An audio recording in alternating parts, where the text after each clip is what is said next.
ونؤمن به ونتوكل عليه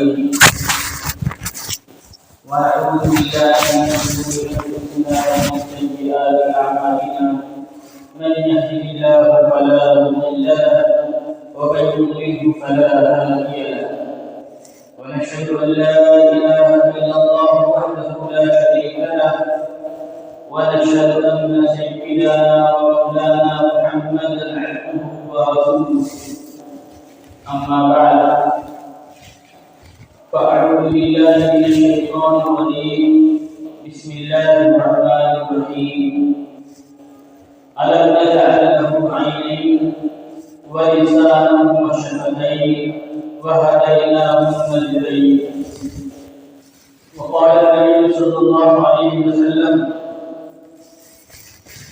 من كان يؤمن بالله واليوم الآخر فليقل خيرا او ليصمت او كما قال عليه الصلاه والسلام. اللہ تبارک و تعالیٰ کے کروڑوں احسانات ہیں ہر شخص کے اوپر. ان کروڑوں احسانات میں سے ایک بہت ہی بڑا احسان، ایک عظیم الشان انعام ہے انسان کو بولنے کی قوت عطا کرنا، قوت گویائی عطا کرنا. اللہ تعالیٰ نے انسان کو بولنے کی قوت عطا کی ہے جس سے انسان بات کرتا ہے، ایک دوسرے سے گفتگو کرتا ہے. کچھ بھی کہنا ہوتا ہے تو زبان ہلا کر کے آواز نکال کر کے دوسروں تک اپنی بات کو پہنچا دیتا ہے. یہ اللہ تعالیٰ کی قدرت کا، اللہ تعالیٰ کے حقیقی کا، اللہ تعالیٰ کے انعام کا ایک عظیم الشان کرشمہ ہے. اللہ کے اس انعام کو اگر تھوڑا سا دھیان دیں اور غور کریں تو ذرا سوچیے کہ زبان کو اوپر نیچے حرکت دینے سے، ہوٹوں کو کبھی ملانے اور کبھی بند کر دینے سے کتنی خوبصورت بہترین آواز نکلتی ہے کہ جس کے ذریعے سے ہم ایک دوسرے سے بات کرتے ہیں، ایک دوسرے سے اپنی بات کہتے ہیں، دوسرے کی بات کو سمجھتے ہیں. ویسے اگر غور کیا جائے تو ہمارے جسم کے اندر اللہ تعالیٰ کی کروڑوں انعام ہیں. آنکھیں ایک اتنا بڑا انعام ہے کہ آنکھوں کے ذریعے ہم دیکھ لیتے ہیں ساری چیزیں، آنکھیں کھولی ساری چیزیں ہمیں نظر آ رہی. کتنا بڑا اتنا عظیم الشان انعام ہے اللہ کا کہ ہمیں آنکھیں عطا فرمائے. ذرا تصور کریں کہ اگر یہی آنکھیں نہ ہو ساری دنیا اس کے لیے اندھیری ہو جائے تو کتنا عظیم الشان انسان ہے، اللہ کا انعام ہے آنکھیں نظر. اسی طرح سے اللہ تعالیٰ نے کان کیے ہوئے، کان کے ذریعے سے ہم بہت ساری چیزوں کو سنتے ہیں، سمجھتے ہیں اور بہت ساری معلومات بھی حاصل ہوتی ہیں. ہم بہت ساری چیزوں کے بارے میں جانتے ہیں. کسی کے بارے میں ہمیں جاننا ہوتا ہے تو دوسرے سے پوچھتے ہیں، ہمیں بتاتا ہے تو ہم کانوں کے ذریعے سے سن کر کے اس چیز کے بارے میں علم حاصل کریں گے. تو کتنا عظیم الشان احسان اور انعام ہے اللہ تعالیٰ کا ہمیں کان کی نعمت دینا. اللہ تعالیٰ نے ہمیں ناک عطا فرمائی، کتنی خوبصورت بہترین بنا کر کے ہمارے ناک منہ کے اوپر سیٹ کر دیا ہے. اس ناک کے ذریعے سے ہم چیزوں کو سن لیتے ہیں. کھانے سے پہلے ہم چیزوں کو منہ میں لے جاتے ہیں تو ناک سن کے بتا دیتی ہے کہ کھانے کے لائق ہے یا نہیں ہے. تو یہ کتنا بڑا احسان ہے، کتنا بڑا انعام ہے اللہ کا نام عطا کرنا. اسی طرح سے اللہ تعالیٰ نے ہمیں زبان عطا فرمائی،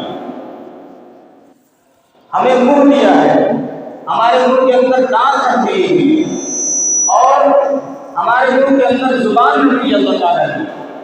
کتنا بڑا عظیم الشان اللہ کا یہ کارنامہ ہے کہ زبان ہے، بیچ میں زبان ہے، اندر قوا ہے، اوپر ہونٹ ہے، ہونٹ بیچ کی زبان اور قوے سے مل کر کے ہم ایک دوسرے سے کمیونیکیٹ کرتے ہیں، گفتگو کرتے ہیں، بات کرتے ہیں. کوئی بھی بات کہنا ہوتا ہے تو زبان کو ملا دیتے ہیں، ہونٹوں کو ملا دیتے ہیں تو اس کے ذریعے سے مخصوص آواز نکلتی ہے، سب لوگ سن لیتے ہیں، سمجھ جاتے ہیں کہ کیا کہنا چاہ رہے ہیں. تو اللہ تعالیٰ نے یہ جو مشین زبردست جسم کی ہمارے اندر فٹ کر دیا ہے، یہ اللہ کا ایک عظیم الشان کارنامہ اور ایک عظیم الشان انعام ہے بنی نوع انسان کے لیے۔ اور ذرا سوچیے کہ کچھ بھی کہنا ہوتا ہے تو ہمیں بہت زور نہیں لگانا پڑتا، بہت طاقت نہیں لگانی پڑتی، بہت ہی محنت نہیں کرنی پڑتی ہے، نہ دماغی قوت خرچ ہوتی ہے نہ ہی آدمی کو جسمانی قوت خرچ کرنی پڑتی ہے۔ بس ذرا سا دماغ کے اندر اس کا خیال آیا، آدمی کی گولیاں شام اور زبان ہلنے لگی اور آواز نکلنے لگی۔ اللہ تعالیٰ نے جو انسان کو زبان دیا ہے، اس زبان کے ذریعے سے ہمیں بات کرنے میں اللہ تعالیٰ نے اتنی آسانی رکھ دی ہے کہ اس میں ہمیں محنت نہیں کرنا پڑتا، بس جو بھی بولنا ہے ہلکا سا خیال آیا فوراً زبان ہل گئی، بات نکل گئی، دوسرے تک بات پہنچ گئی۔ بہت بڑا اللہ کا یہ سمجھیے کہ اتنا بڑا کارنامہ ہے کہ آج کی سائنس اور ٹیکنالوجی اتنی ترقی یافتہ ہونے کے باوجود اس کے ہزارویں حصے تک بھی نہیں پہنچ پائی جو اللہ نے ہر شخص کو دے دیا۔ یہ سسٹم جو ہے، یہ ایک مشین انسان کے جسم میں فٹ کر دیا ہے، منہ کے اندر سے آواز نکلی اور زبان نے اوپر نیچے حرکت کی، ہونٹ کھلے آپس میں ملے اور بند ہوئے، تو اس کے ذریعے سے ایک مخصوص قسم کی آواز نکلی اور ہم نے ایک دوسرے سے بات کر لیا، دوسرے کو سمجھا دیا، دوسرے کی بات کو سمجھ گئے۔ تو یہ بولنا، بات کرنا، گفتگو کرنا، یہ زبان یہ اللہ کی عظیم الشان نعمت ہے، اور جب یہ اللہ نے ہمیں یہ نعمت دی ہے تو پھر اس نعمت کو استعمال کرنے کا طریقہ بھی سلیقہ بھی اللہ نے ہمیں بتایا ہے۔ یہ کہہ دیا ہے کہ دیکھو ہم تمہیں زبان تو دے رہے ہیں، لیکن اس زبان کا صحیح استعمال کرنا، اس زبان کا غلط استعمال مت کرنا، اس لیے کہ جب اس نے دیا ہے وہی اس سسٹم کا مالک ہے، وہی ہماری زبان کا مالک ہے، اس نے ہمیں دے دیا ہے۔ اگر کوئی کسی کو کوئی چیز دے دے، گاڑی دے دے کہ لو بھائی یہ گاڑی لو، اور تمہیں صرف یہاں سے بندرا بازار جا کر کے واپس آنے کی اجازت ہے، بس اس سے آگے مت جانا۔ اب اگر کوئی گاڑی کو لے کر کے چلا جائے اعظم گڑھ اور اعظم گڑھ سے واپس آئے تو بتائیے کہ وہ اس کی خلاف ورزی کرنے والا ہوگا کہ نہیں؟ وعدہ خلافی کرنے والا ہوگا کہ نہیں؟ وعدہ خلافی کرنے والا ہوگا۔ تو اللہ تعالیٰ نے جو یہ زبان دیا ہے، اس زبان کو کس طرح سے استعمال کرنا ہے، اس استعمال کرنے کا سلیقہ اور طریقہ بھی اللہ نے بتایا ہے۔ حدیث شریف کے اندر یہ آتا ہے کہ جو شخص من کان یؤمن باللہ والیوم الآخر فلیقل خیرا او لیصمت، جو شخص اللہ پر اور آخرت کے دن پر یقین رکھتا ہو، ایمان رکھتا ہو، تو اسے چاہیے کہ وہ اچھی بات بولے یا تو وہ خاموش رہے۔ اگر بولنا ہے تو اچھی بات بولے، ورنہ وہ خاموش رہے۔ حدیث شریف کے اندر یہ آیا ہے کہ انسان کو قیامت کے جہنم کے گڑھے میں دھکیلنے والی سب سے زیادہ خطرناک چیز جو ہے وہ انسان کی زبان ہے۔ انسان اپنی زبان کو کنٹرول نہیں کرتا ہے، صحیح سے استعمال نہیں کرتا ہے، غلط جگہ استعمال کرنے لگتا ہے، تو اس غلط استعمال کی وجہ سے انسان جہنم کی گڑھے کے اندر چلا جاتا ہے۔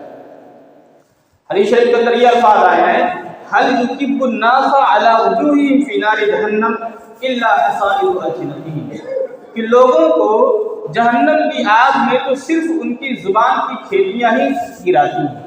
زبان سے جو کچھ کاٹتا ہے، کھیتی بوتا ہے زبان سے، اسی کے ذریعے سے انسان کبھی کبھی ایسا ہوتا ہے، اکثر ایسا ہوتا ہے کہ غلط چیزوں میں استعمال ہونے لگتی ہے زبان، تو پھر اس کی وجہ سے انسان جہنم کے گڑھے کے اندر جانے لگتا ہے۔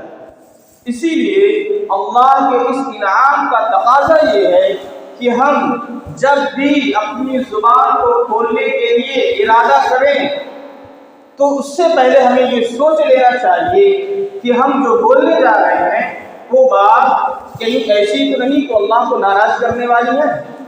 ہم جو کچھ بول رہے ہیں، بولنے کا ارادہ کر رہے ہیں، کہیں ایسا تو نہیں کہ اس بولنے کی وجہ سے ہم اپنے نامہ اعمال کو سیاہ کر رہے ہیں۔ دیکھیے زبان یہ نیوٹرل ہے، اس کو اگر پازیٹو لے جائیں گے، اچھی چیزوں میں استعمال کریں گے تو اس کے ذریعے سے ہم بڑے بڑی نیکیاں، بڑے بڑے درجات کما سکتے ہیں۔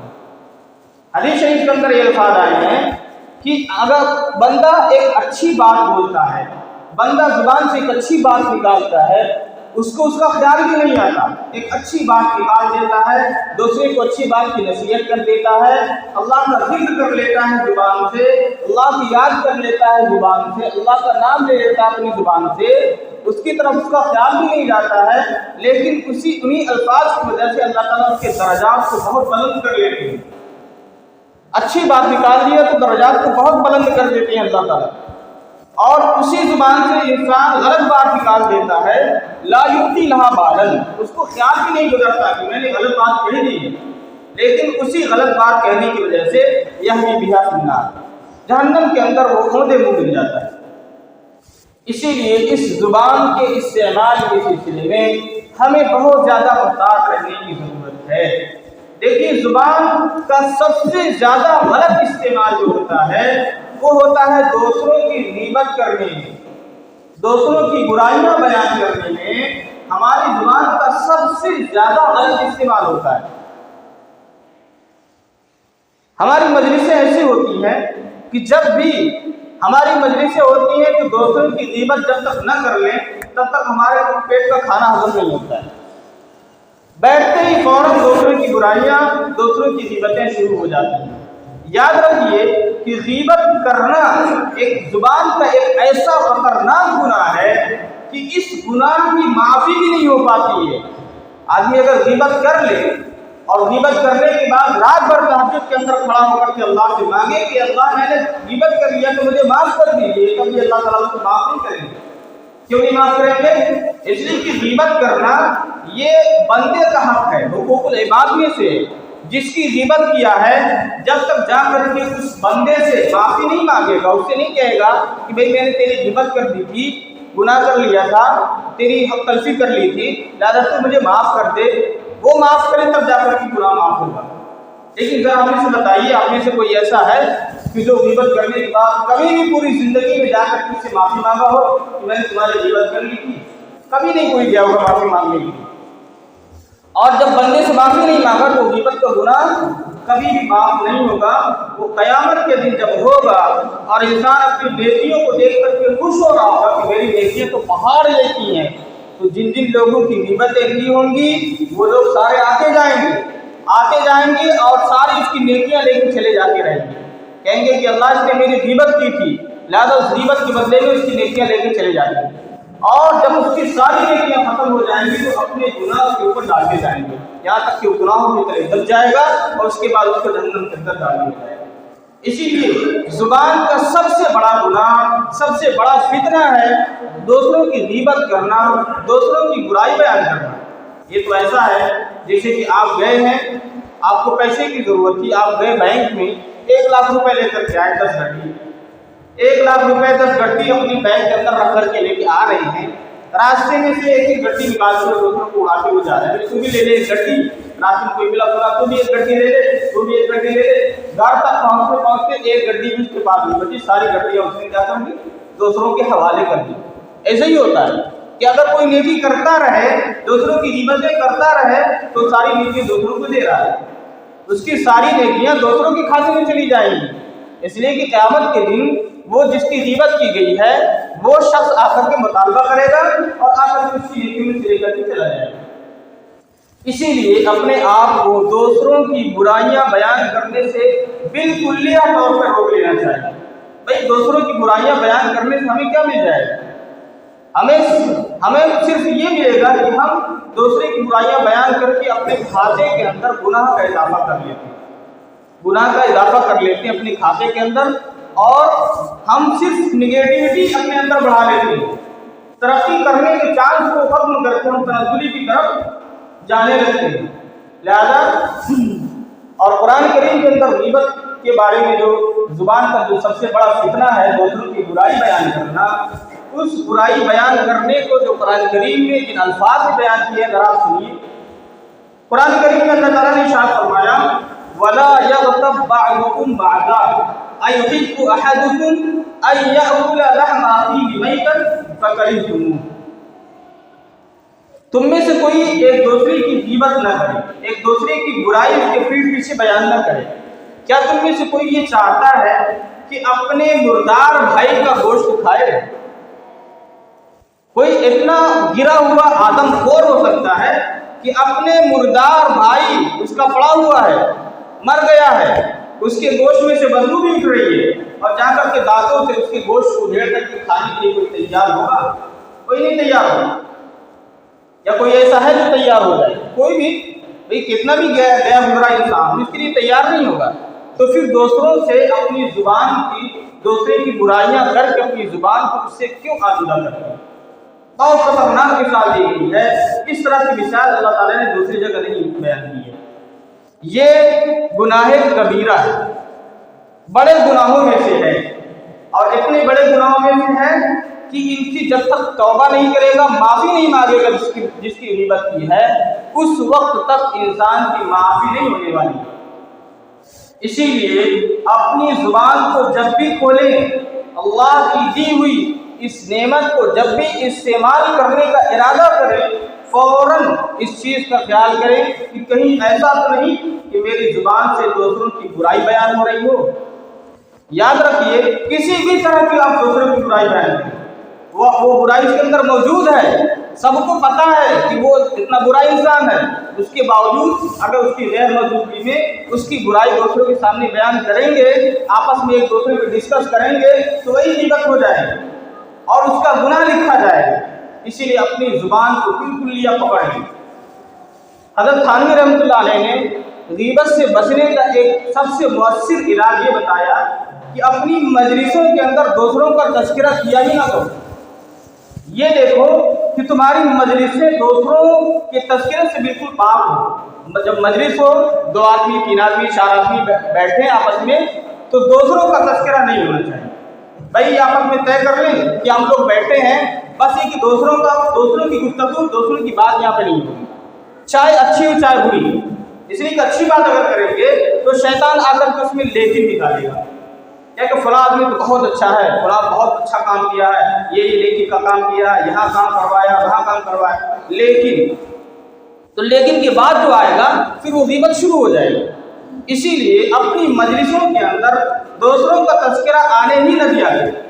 جب دوسروں کا تذکرہ ہی نہیں آئے گا تو پھر انسان غیبت سے بھی بچا ہے۔